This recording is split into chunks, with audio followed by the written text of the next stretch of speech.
What's up everybody, Anime X here, and in this video I'll be adding a part 3 to the What If Sakura Was Useful series, and the reason for this is the same as always. You guys have been asking for another part to this, so I'm going to give it to you guys.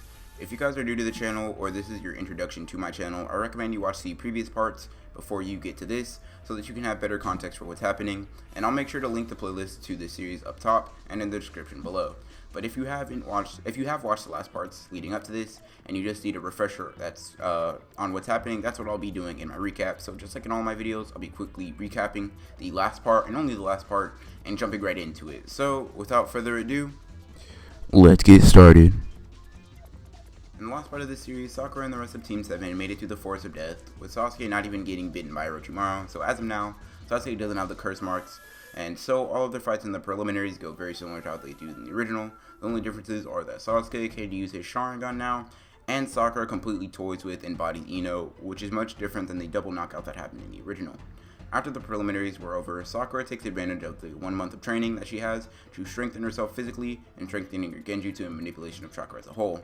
And she also uses a month to figure out strategies on how to beat everyone. And while none of them are flawless, this does give Sakura something to rely on and hopefully catch everyone who underestimates her off guard. And let's just say everyone underestimates Sakura now. And we left off with the training coming to an end, and on the final day, the stage of the exams finally coming up. So, like I said, the day of the final exam stage comes up, and with the day coming up, Sakura is doing some last second strategizing and making sure that she has her plans down and make sure that she has complete memorization over them. Sakura also makes sure that she has a counter to her first opponent, which is Dosu. And the reason that Dosu is still here and he didn't attack Gaara is because, one, he wants his revenge on Sakura for making him look completely and utterly incompetent, and he also thinks that if he gets past Sakura and past everyone else, he gets to fight Gaara in front of Orochimaru, and he'll rethink Dosu's usefulness. Now, Sakura, on the way to the exam, is trying to deduce Dosu's ability, which is kind of difficult because she doesn't know completely, because in their fight in the Forest of Death, she basically took all of them out before Dosu could show off his ability. All Sakura knows is that Dosu's sound is able to throw off someone's balance and equilibrium if his sound reaches your ears from his encounter with Kabuto, and she's also aware that if he makes contact with her and gets off his sound, it could throw her off as well, based on the Dosu versus Choji fight. She doesn't know to what degree he can manipulate sound though, so she's very wary of using something like auditory genjutsu against Dosu, especially when he's aware of Sakura's genjutsu prowess. So since Sakura has nothing else to go off of, she starts formulating a strategy on how to fight Dosu based on what she knows. When she gets halfway there, she's able to figure out a counter to Dosu, figure out to Dosu's ability at least long range. She's also countered Dosu making contact with her, therefore throwing off her equilibrium. She does have a way to win and counter Dosu's long-range version of his sound manipulation, so Sakura feels pretty prepared going into the fight. So, after the fight between Naruto and Neji, she congratulates Naruto, and seeing Naruto beat Neji, even though he was the underdog in the fight, really pumps her up, and her respect for Naruto's determination, grows as well. So, with Sakura's fight up next, she jumps down into the arena, as Dosu does the same. And as soon as the proctor says to begin, Dosu charges at Sakura full speed and hits her with a heavy kick to the stomach, which sends Sakura flying across the arena. Now, Sakura tests her balance to make sure that she isn't affected by the sound, and luckily enough, the first hit from Dosu wasn't enhanced by sound. But now that Sakura is aware that Dosu has a clear speed advantage, she knows that she needs to keep a reasonable distance from Dosu, so that she could react to his attacks. So Sakura gets up a little shakily, but otherwise fine. Sakura then, in an attempt to test something, snaps, seeing if auditory genjutsu will have any effect. Dosu, seeing this motion, automatically shoots out sound waves of his own to cancel Sakura's auditory genjutsu. Now, this doesn't affect Sakura's equilibrium, but it does just cancel out Sakura's own auditory genjutsu.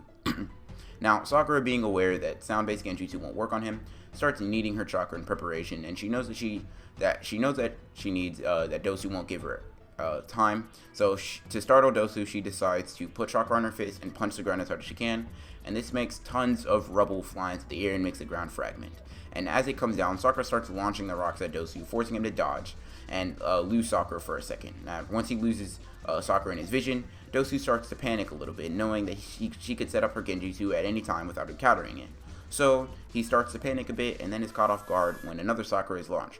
He dodges the initial strike, and then sees that Sakura has attached herself onto the rock, and then jumps at him, almost hitting him squarely in the face. But just in time, he gets off the ground. He gets off a sound blast, which hits Sakura, and then Sakura sees the sound dissipate. Dosu thinks that, as it hits Sakura, she dissipates. Dosu thinks that he was in a genjutsu and attempts to release it, but when he feels no difference after attempting to release the genjutsu, he realizes that it wasn't a genjutsu, and that Sakura runs up, makes a chakra-enhanced leap towards him, and then she hits him square in the face, which sends him flying.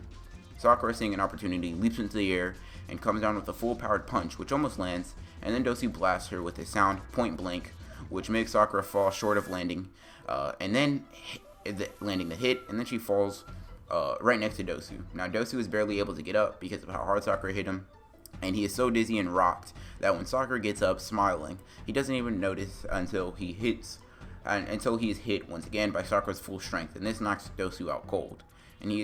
And as soon as Sakura raises her hand in victory, the cotton balls covered in blood falls out of her ears, showing how she was able to pull through in this fight. After Sakura's fight, she explains to Naruto and Ino that she was planning to fake out Dosu by pretending to use an auditory genjutsu, then in reality actually using a visual one, and then basically mess with his head from the start. But she saw a different opportunity crop up, so she took advantage of it. And the reason she was able to get blasted by Dosu's sound waves and only experience minor imbalance and vertigo is because right before the fight, she plugged her ears so that the power of the sound waves would be greatly diminished, but not completely negated. And that's why, right before winning, she fell beside Dosu. It wasn't a fake out. She genuinely was taken aback and knocked off balance when that happened. It was just minor enough for her to get up and still hit Dosu one last time. This strategy amazes Naruto and Ino. Naruto because he probably would have tried to just brute force it, and Ino because she's seeing firsthand how much Sakura is growing from the person she was before. Now, after the explanation, she, along with Ino and Naruto, are intently watching the fight between Shikamaru and Temari. Sakura doesn't know who is going to win, so she is trying to make mental notes of minute details in their fighting style, their usual tactics, little battle habits that they have, and any weaknesses in their offense or defense. For Shikamaru, she realizes that there is a brief point where Shikamaru has to assess his surroundings along with his opponent, and it is that little time where Sakura would have to strike when fighting Shikamaru. She also notices that when he puts his hands together in a specific fashion, he's actually putting the strategy together. She knows that any later than that, she will probably lose against Shikamaru, and just because anything that she could think of doing will have already been factored into a strategy. Now for Temari, Sakura knows that since Temari is a long-range fighter and a real adept one at that, Sakura being a close-range fighter, this is a bad matchup for her. She also knows that Temari has really good strength and reaction speed based on her being able to stop a leaf hurricane from Lee. So for Temari, her only option is genjutsu, so she just leaves it at that. Now, after watching their entire fight, Sakura sees that Shikamaru is possible to beat after he's formulated a strategy, and that's because he doesn't really have good stamina or work ethic. So not only does the Shadow Possession Jutsu just take up too much chakra from Shikamaru, she also sees that if he gets remotely tired or drained of stamina at all, he will most likely give up, which results in Temari winning by Shikamaru's concession. Soon after the fight between them, Sasuke shows up late like how he does in the original, and his fights with Gaara ends in a similar fashion to how he does in the original. Sakura previously had high hopes for her chance against someone like Sasuke or Gaara, but those dreams are kind of shot down when she sees Gaara's nearly impenetrable shield, and Sasuke's enhanced taijutsu and the Chidori be able to break that. All of these remind her of the gap between her and Sasuke, and her, which she promised to overcome. And even she sees it as hopeless, she knows she has to try to beat them for her promise to Sasuke and Naruto. And as she's lost in her thoughts, she sees feathers start falling from the ceiling, which she finds pretty weird, and then she looks around and sees that almost everyone is unconscious except for the Jonin and higher level ninja. And just like in the original, the attack on Konoha is about to begin, so Gaara dips to go fully transform into Shikaku with Sasuke in hot pursuit. Kakashi then tells Sakura to wake up Naruto and Shikamaru and go back up Sasuke in his fight, which she does do, and she grabs both Shikamaru and Naruto, and with Kakashi's dog summoning, they go and rush after Sasuke to go help him. On the way there, Shikamaru decides that he needs to sacrifice himself for the mission to stop the Chunin that are after them, and just like they have to go to get Gaara and Sasuke, Naruto and Sakura see Sasuke laid out unconscious and possibly dead, with Gaara clutching Sasuke's limp body. This sends Sakura and Naruto into a fury, and in unison, they both hit Gaara directly in the face, which sends Gaara flying off. Sakura then grabs Sasuke and takes him to a safer area, and then jumps back to Naruto next to him, telling him that they need to avenge Sasuke together. And that, everybody, is where I'm going to leave this part of What If Sakura Was Useful off. This is a pretty fun episode to write, talk about, and I hope you guys enjoyed the What If. If you guys did enjoy the What If and want more parts of this, you know what to do. Hit that like button and comment your thoughts on the What If or any other What If suggestions that you may have, or just anime stuff that you want to talk about. And if you guys are new to the channel and haven't already done so, consider subscribing and hitting the bell so that you don't miss out when I put out or I add another part to this What If or any What Ifs in general. Hope you guys enjoyed the video, and as always guys, this is Anime X, signing off.